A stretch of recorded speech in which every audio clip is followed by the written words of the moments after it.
Carbonate acidizing is one of the few treatments that physically removes rock. But success is not about acid strength. It is about how the acid moves. Field data shows 3 critical facts. You can reduce skin to around -4. You can achieve penetration up to 20 feet. And if you design incorrectly, you may use 100 times more acid for the same result. That is the difference between engineering and guessing. This lesson explains how acid actually travels in carbonate reservoirs, and why injection rate is the single most important design variable. If you understand this lesson, you stop wasting acid and start controlling flow. The problem is simple. Flow is restricted near the wellbore. In carbonate reservoirs, the rock itself is reactive. Unlike sandstone, acid does not just clean damage. It dissolves the formation. The reaction is straightforward. Calcium carbonate reacts with hydrochloric acid, producing calcium chloride, water, and CO2. This means no solid residue is left behind. The rock disappears, and pore space opens. That gives you a direct increase in permeability. But there is a constraint. The reaction is fast. So the question is not whether acid works. The question is where it reacts. If it reacts at the wellbore, you waste the treatment. If it penetrates, you change productivity. Acid does not dissolve rock uniformly. It follows the easiest path. The reaction is faster than diffusion. So acid cannot spread evenly. Instead, it focuses into one channel. That channel dissolves faster. More fluid enters it.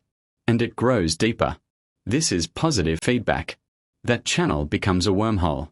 This is the objective, a narrow, deep conductive pathway. Because one wormhole penetrating 20 feet is more effective than dissolving 1 foot everywhere.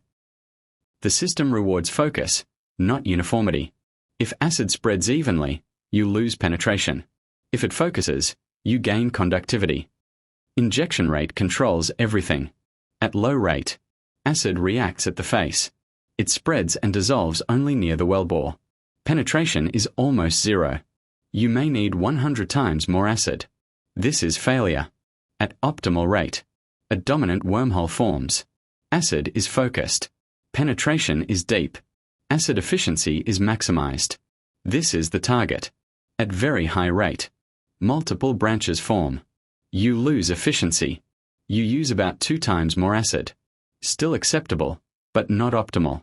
So the rule is clear. Inject at the highest possible rate, without fracturing the formation. If you remember one thing, rate is not a parameter. Rate is the design. Penetration depth is controlled by 4 factors: rate, concentration, reaction speed, and rock heterogeneity. But rate dominates. Advantages are clear. You remove rock directly, create high conductivity channels, and improve reservoir connectivity. But limitations are real. You cannot fully control where wormholes go. They may follow high permeability zones. They may bypass low permeability regions. Without diversion, acid flows where it is already easy. So stimulation may not be uniform. This is the trade-off: very high impact in one path, but limited control over distribution. In the field, execution defines success.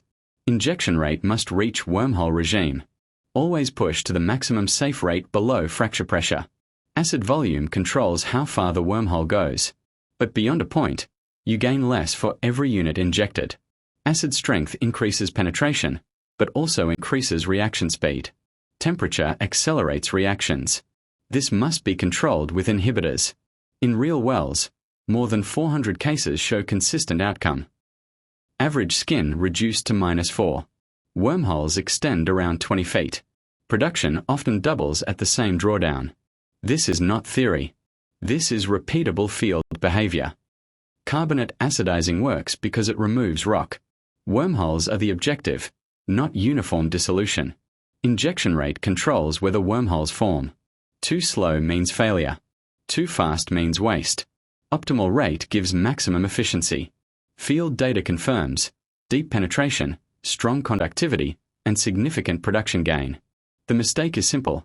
Engineers focus on acid type, but ignore flow control.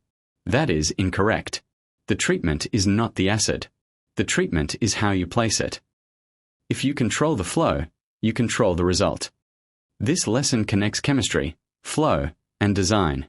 You learned acid dissolves carbonate rock completely, wormholes form due to flow focusing, and penetration depends on injection rate. 3 regimes define performance: phase dissolution, wormholing, and uniform dissolution. Only one gives optimal results. Operationally, rate is primary, volume is secondary, and chemistry supports the process. The engineering insight is clear. You are not designing a reaction, you are designing flow behavior.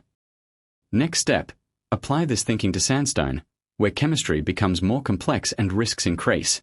Hold this slide as reference. Every question links back to these principles.